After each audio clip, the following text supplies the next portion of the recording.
You guys, I found another bird in this universe that spaces out and looks at their feet like Comet. It's awesome. Can you do it?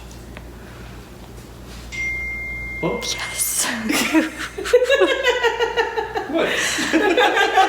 Comet is not alone in this world. Oh, she's doing it. Are your feet still there? Yes.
Excellent.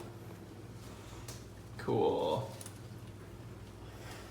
Good job. We're here working with Jamie and Dave in our in-home consult that we did with our lovely birds. Tango, the crazy one-year-old adorable cuddle monster. And this is Woodrow, our more seasoned macaw. So after the first consults, it was originally just about diet. Woodrow was not on a great diet, and seeing a change in Woodrow from going from fruits and just interestingly colored pellets to to getting on a more natural diet, and that change started making it possible for us to begin training. And she caught on to clicker training like that. She caught on to target training like that. But we only had Woodrow at the time. So I went to this mom and pop pet store, and I walk in, and there's Tango. I'm here. There's this like $20 bag of pellets, and oh, by the way, there's this $2,000 bird I want. So it's happening. Yeah. The next consult, the looks Jamie and Dave gave to me were pretty priceless. Say what? Like, we had just barely gotten this one to start waving and doing some tricks, and I was like, look at my brand new baby who knows nothing. What I wanted to do with Tango was flight. Our, unfortunately, backwards bird over here, Woodrow, has arthritis, and so she cannot fly. Even if she wants to, she cannot fly. I really wanted to do free flight with Tango, but Tango was clipped, and I thought that was not going to be a possibility. But he showed want. He showed desire to fly. He tried to fly places even though he couldn't, and I really wanted to give that to him. We started with some consults with Tango, and I'm trying to remember what it was that I just was like, I can't, over videos not happening anymore. And I think it was when he was trying to fly, and I had no idea how to motivate him because he was not food motivated. In fact, if you go and watch Family Friendly Parrot Formula Part 2, you will hear my name come up about grapes. He only ate grapes as a treat. It's the only thing I could get him to eat. And I was like, I don't know how to food motivate this bird. And I'm sure Jamie and Dave get that a lot. Like, my bird's not food motivated. And they're like, no, really, just like put it out there, it's okay. Like, put out some different types. I'm like, no, you don't understand, it's grapes. Like, that's it.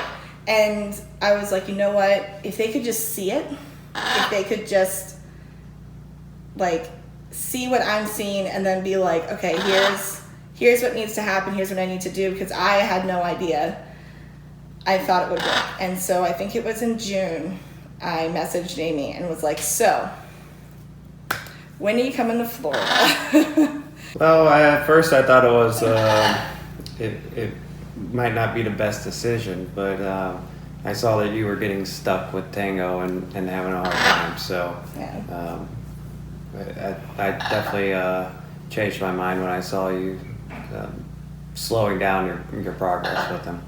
My only expectation or goal with you guys coming down and doing an in-home consult was just to get a sense of him and a sense of me and a sense of us and this environment that we're in, to give, not really train the bird.